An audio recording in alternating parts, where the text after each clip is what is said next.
우리가 추수감사주의를 맞이하면서 살아있는 교회, 죽어있는 교회는 없지만 살아있는 교회는 어떤 교회일까? 존 스토트 목사님이 이런 이야기를 합니다. 성도들이 그 연합함으로 하나님의 거룩한 사역에 동참하는 교회, 그런 의미에서 이 성만찬이 너무 중요하다 이렇게 말씀하십니다. 성만찬이 중요하다라는 의미가 무엇인가 하면 성부 하나님께서 우리를 사랑하십니다. 성자 예수님을 통하여서 떡과 포도주를 우리에게 나눠주시고 성령 하나님께서 우리가 연합하여 교제하는 가운데 한 몸을 이루게 하신 것에 너무너무 감사드린다. 그래서 주님께서는 내가 이를 때까지 이것을 행하여 기념하라 이렇게 말씀을 하셨습니다. 그래서 우리는 이 성만찬에 참여함으로 인해서 하나님과 한 몸을 이루고 성도가 연합하는 그런 즐거움을 누리게 됩니다. 그래서 이 성만찬이 제대로 잘 시행이 되지 않으면 그 교회 가운데에 연합에 어려움이 있다라고도 우리가 이해할 수가 있습니다. 오늘 우리가 한 해의 결실을 맞이하며 주님 앞에 감사함으로 이 성만찬에 참여합니다. 우리가 그 성만찬의 의미가 무엇이고 그리고 그 성만찬을 통하여서 우리가 누릴 수 있는 것은 무엇인가? 제일 먼저 우리 예수님의 성만찬을 한번 보셨으면 좋겠습니다. 예수님은 제자들과 늘 즐거운 식사 시간을 가지셨습니다.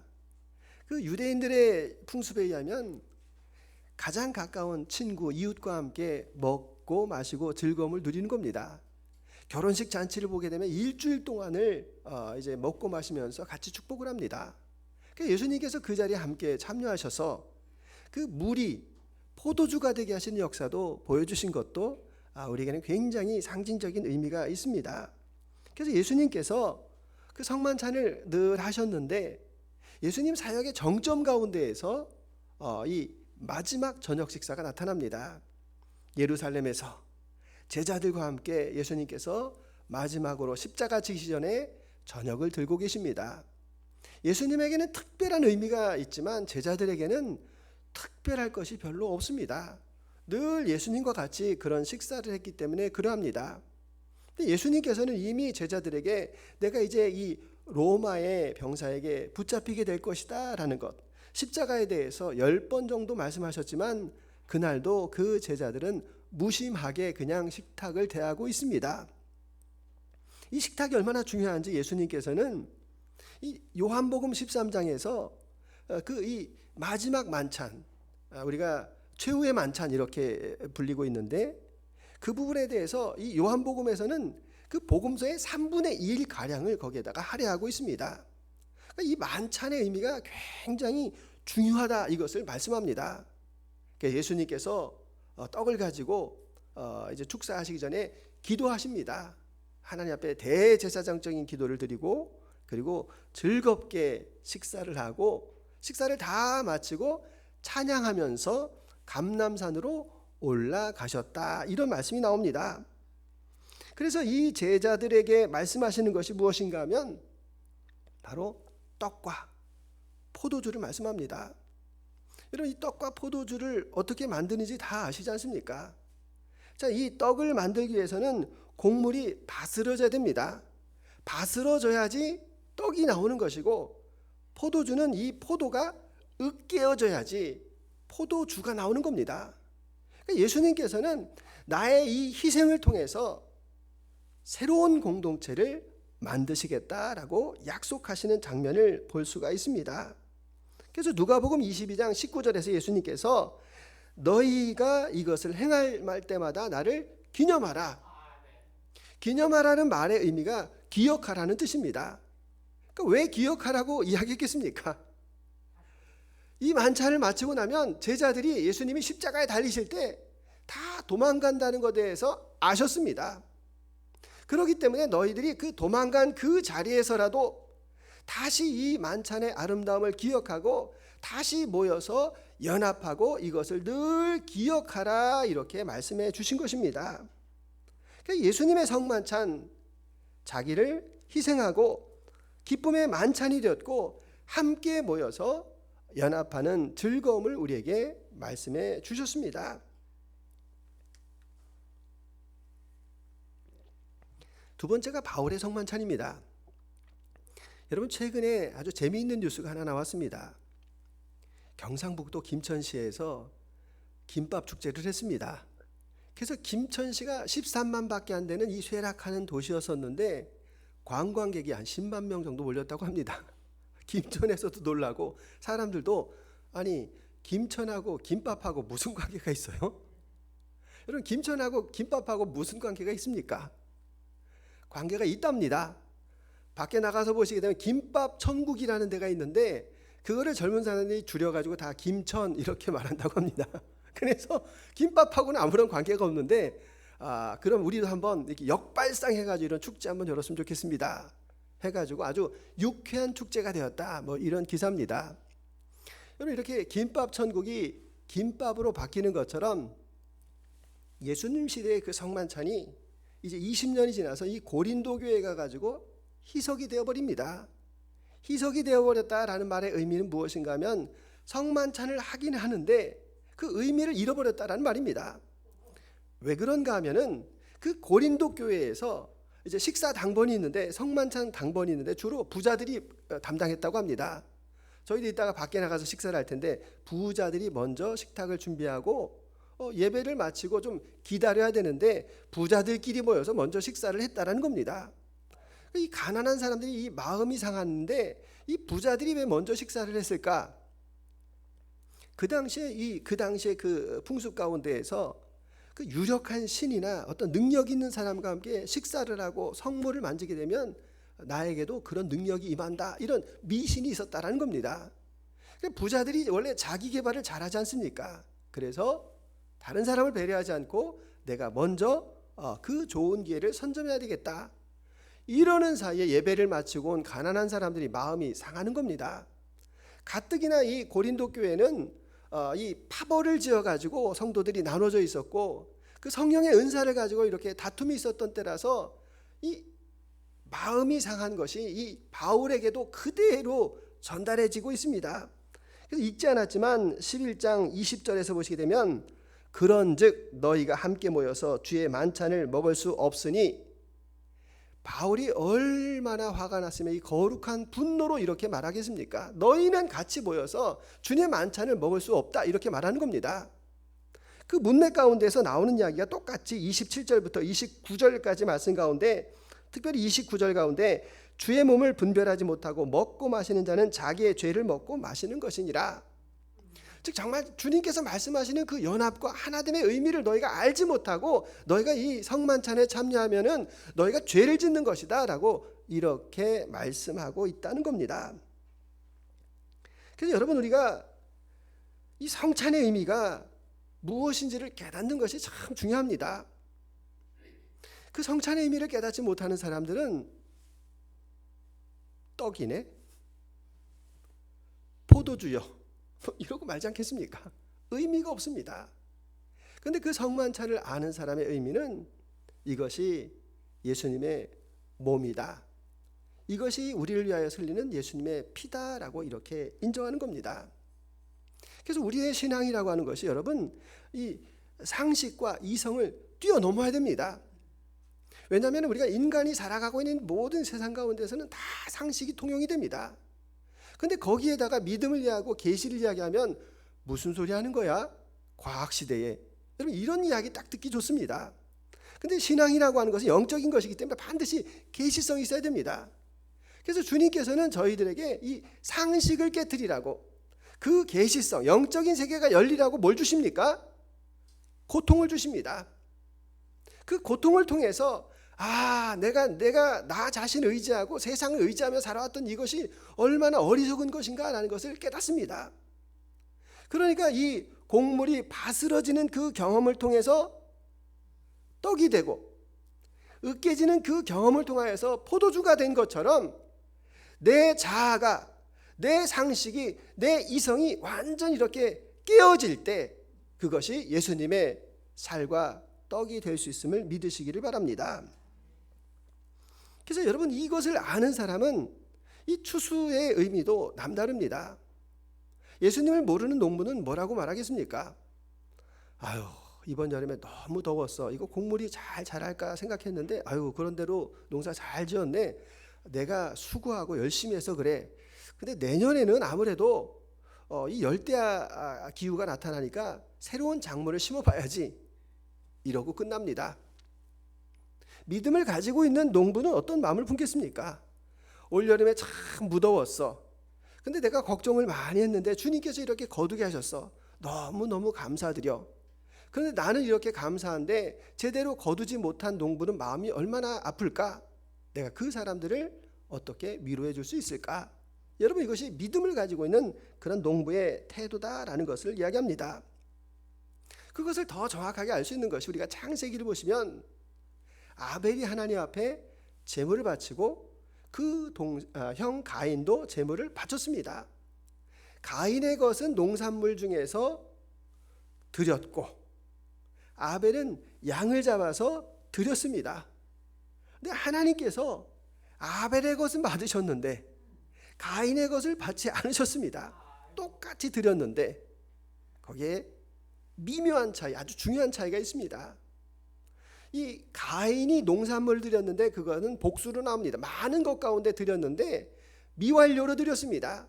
미완료라는 말은 무엇인가 하면 그냥 정신없이 세상을 살다가 보니까 제물 드리는 날이네, 하나님 앞에 제사 드리는 날이네, 창고에 가서 이것저것 그냥 되는 대로 꾸며가지고 와서 하나님 앞에 그 준비되지 않은 마음으로 예배를 드렸다라는 겁니다. 근데 그 아벨을 보시게 되면 그가 하고 있었던 일이 선업입니다. 선업. 무슨 뜻인가 하면 그 당시에 양 쳐봐야 돈 안 됩니다. 왜 그런가 하면 양고기 먹은 때는, 식육을 한 때는 노아, 홍수 이후입니다. 그러니까 그 이전에는 양을 키워도 잡아먹을 수가 없는 겁니다. 그냥 털 깎고 젖을 짜는 거기 때문에 소득이 뚝 떨어지지 않겠습니까? 근데 하나님께서 그 아버지 아담을 통해서 약속하신 그 은혜가 바로 이 어린 양의 은혜가 있음을 그가 알고 힘이 들어도 그 일을 감당합니다. 그리고 완료형으로 쓰여져서 이미 다 준비가 되어진 상태에서 하나님 앞에 예배를 드려서 하나님께서 준비되어진 그 예물을 받으셨음을 우리에게 말씀하고 계십니다. 그래서 바울의 그 준비에 대한 태도가 뭡니까? 여러분 33절을 한번 보시기 바랍니다. 33절에 무슨 말이 나옵니까? 그런즉 내 형제들아 먹으러 모일 때에 서로 기다리라. 기다리라는 겁니다. 너 혼자 먹지 말고 너의 이웃이 있고 너의 지체가 있으니까 그가 올 때까지 기다려서 함께 먹으라라고 이렇게 말씀하시는 겁니다. 올 한 해 우리가 한 해를 지나면서 얼마나 많은 감사가 있습니까? 나의 열심도 있었지만 하나님의 전적인 도우심의 은혜가 있었습니다. 나의 그 수고도 있었지만 함께하고 있는 이웃의 덕분의 은혜도 있었습니다. 그래서 우리는 이 감사할 때마다 하나님의 은혜입니다, 이웃의 덕분입니다 라는 것을 고백하고 우리가 이 감사를 드리고 있습니다.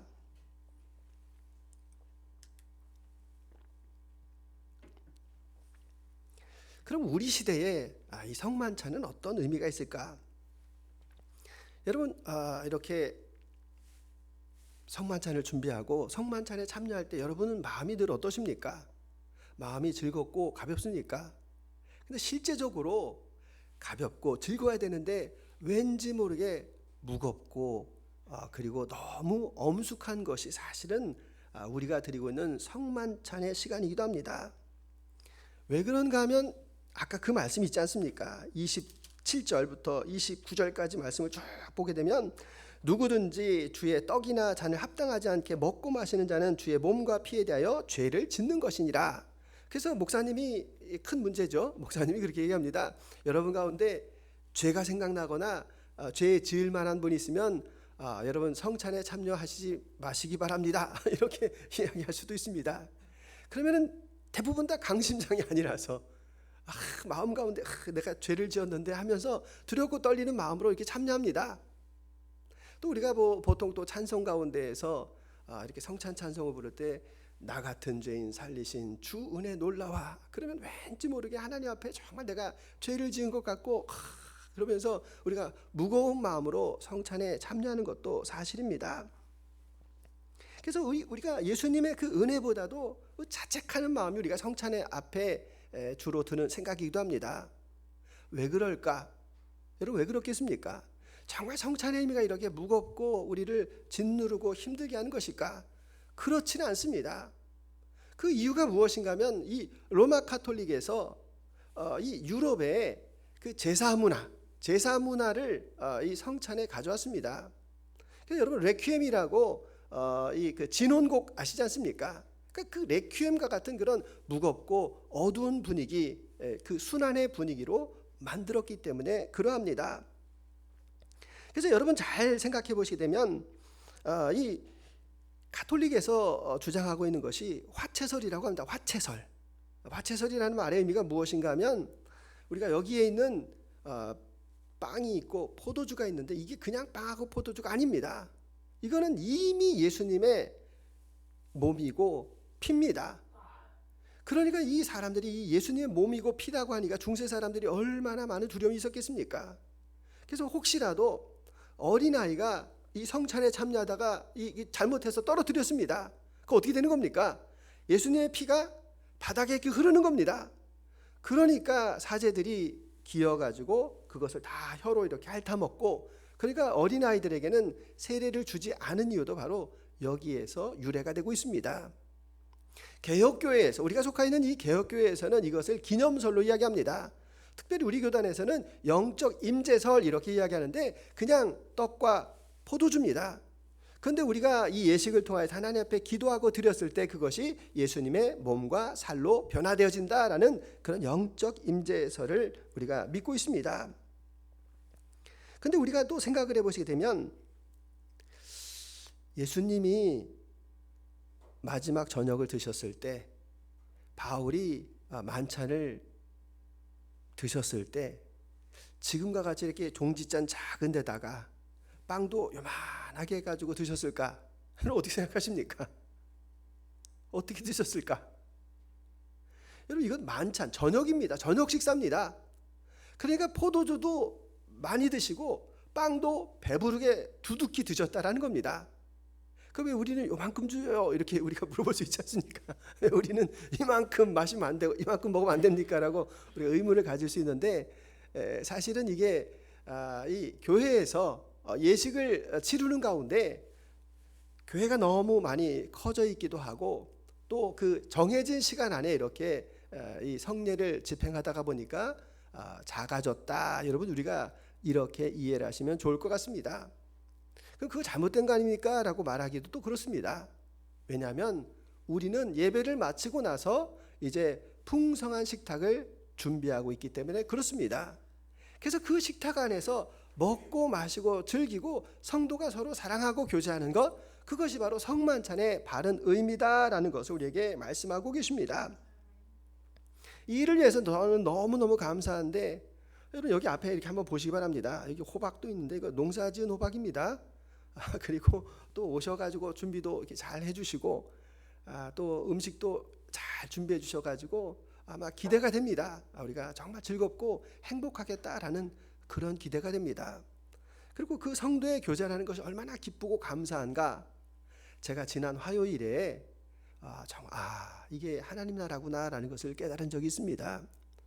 권사님들을 모시고 식물원 카페에 갔습니다. 가서 뭐 이런저런 이야기하는데 한 권사님이 그런 이야기를 합니다. 예전에 시골에 살 때 오빠가 서울로 공부를 하러 갔다. 근데 그 오빠가 방학이 돼서 내려와야 되는데 오빠가 오질 않았다.